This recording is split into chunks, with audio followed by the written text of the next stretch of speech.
Well, we've been talking about the Mining Indaba on Open Exchange. Mining's most influential stakeholders and decision makers gather in Cape Town this week for the 19th Annual Mining Indaba. We cross now to Godfrey Mutizwa for more.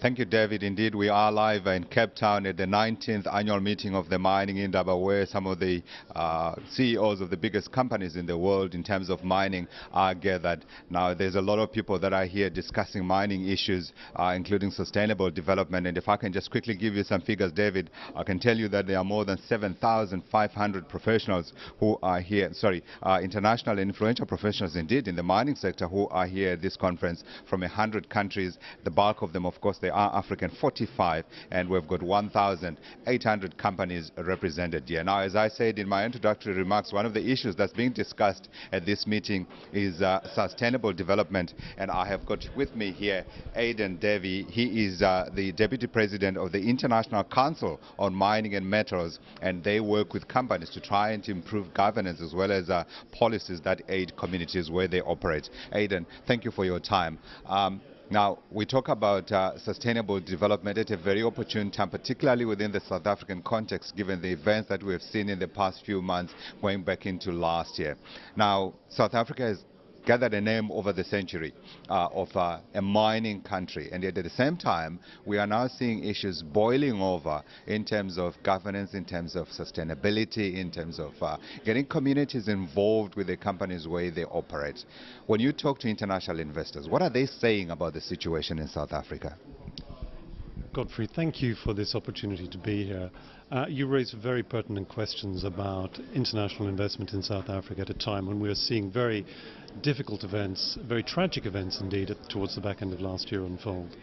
But I think that what needs to happen at this point is that investors need to take a look at the way in which South Africa over many decades has profited socially and economically from the development of its mining sector.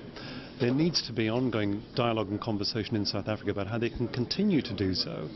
And in order to do so, both the country, the host country and the host communities need to feel that they're indeed benefiting from the presence of mining. So when they ask you difficult questions about whether they should be committing mining in South Africa or not, what are you telling them?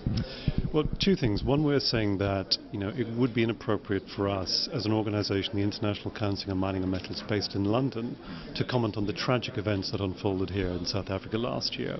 However, stepping aside from the specifics of Marikana and the various other events in the wake of Marikana, what we are seeing is that this is a country which has an extraordinary endowment of mineral wealth. This is a country where mining has played a profoundly important role in the social and economic development of the country, and we believe it will continue to do so in future.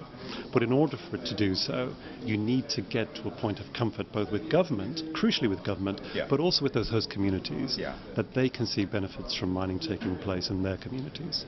Now, you have 22 members that belong to your organization, and you work with them in terms of formulating policies and following the right kind of practices when you're dealing with communities. Is there a place on earth where it has been successfully managed in such a way that communities are benefiting, the mining companies are benefiting, the government of the day is benefiting?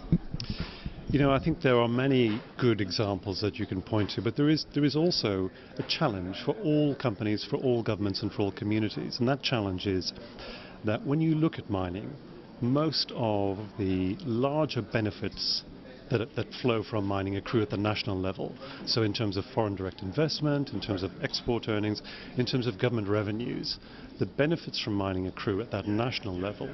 At the same time, some of the smaller benefits, if you like, accrue at the local level in terms of local employment, local procurement and social investment by the companies. Should we swing then that equation so that perhaps more of the benefits accrue at the local level and the social community? This is a great question, Godfrey. I think what you need to do is ensure that firstly you manage the potential detrimental effects of mining, socially, economically, environmentally, very successfully at the local level. That's the first thing. You've got to get that right. But then you've also got to try and ensure that some of those benefits that accrue at the national level flow down to the local level, because it's only through doing that that communities will get a sense of benefit as well as governments. Yeah, I was going to ask you another question about then who initiates that debate and that step, but unfortunately our time has run out. Aidan, thanks very much indeed for joining us here for our first live crossing at the Mining Indaba 2013.